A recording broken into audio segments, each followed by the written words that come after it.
Okay, so hello and welcome to this video. In this video, ipapakita natin sa inyo kung paano ba tayo makakapag-login sa ating Viral Gateway Affiliate Dashboard. So kung ikaw po ay nag-sign up sa Facebook, nag-sign up ka using Facebook and then i-click mo lang yung Facebook button. Kung ikaw ay nag-sign up using Google, i-click mo yung Google button sa ibaba.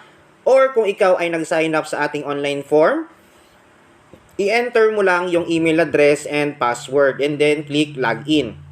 So ako po ay nag-login po or nag-sign up using Google. So i-click ko lang yung Google button at hahanapin ko lang at i-click yung email address na ginamit ko and wait for a few seconds at makakapasok na po ako sa ating affiliate dashboard. So itong affiliate dashboard natin, kung makikita po ninyo, automatic makikita nyo po yung inyong affiliate shop link. Ito yung ginagamit upang makapagbenta po tayo ng product.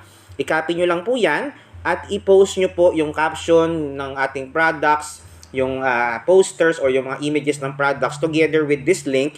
At pag may nag-click nyan at nag-add to cart dyan, bumili, at na-deliver ng company yung item dun sa customer ninyo, sa inyo po papasok ang commissions. Okay? That's it.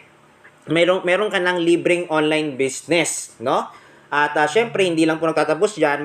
Marami pa po tayong kitaan na pwede pa po ninyong ma-benefit dito if you watch the next videos. Thank you very much.